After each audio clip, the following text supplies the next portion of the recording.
Hello, hello. Just coming back from Iceland and sorting through my samples and materials. And here I gonna show you some tephra that I collected during the Meradalir eruption that now seems to come to an end.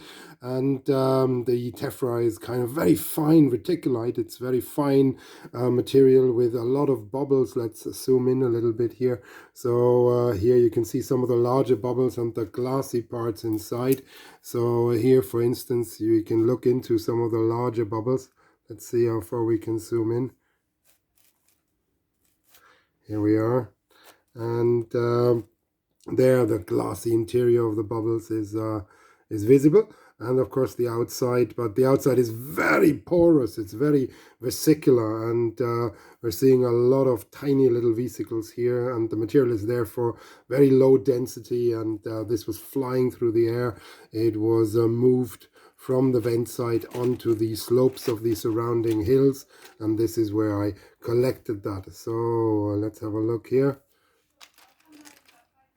So here we go. So here we see two bubbles that actually have coalesced. We see the thin film, the thin wall in between. And here when the bubbles are expanding during ascent in the conduit or while being blown out of the conduit, the expansion will actually bring these bubbles in contact. And once the bubbles are growing, then the films will be stretched, and at some point they rupture, and then bubbles can coalesce, making these larger volumes of bubble material. And here we also see that the several of the bubbles were coming together, and here we can actually see that we can look through one of the bubbles. Let's see, yes, I get this. And here we can actually see that this bubble here was kind of, connecting with this larger bubble. The wall was so thin that it ruptured at that point, and this is what we see here. So the gas content is very low in these magmas. It's only about 1% or so maximum, actually a little lower even in terms of water.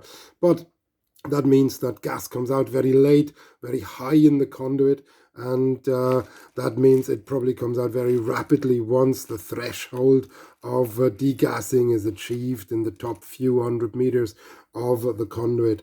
And this means the explosions are not super intense, but then we make these fire fountains as a result of the outgassing that happens very late in the conduit. So beautiful little tephra samples, very light, they would float on water, and very nice glassy interiors of the larger bubbles, and literally zillions of little bubbles in these materials. And this is material that is strewn all over the hillsides around the actual Meradalir site. In the kind of steep valleys you can find it there, and even sometimes a little bit beyond the actual hills in the surrounding. If the wind is in the right direction, it brings this material a bit further. So I hope you found this useful. So I'll zoom in once more to just give you a glimpse of the interior here. And thank you very much for your attention, and all the very best. Bye-bye.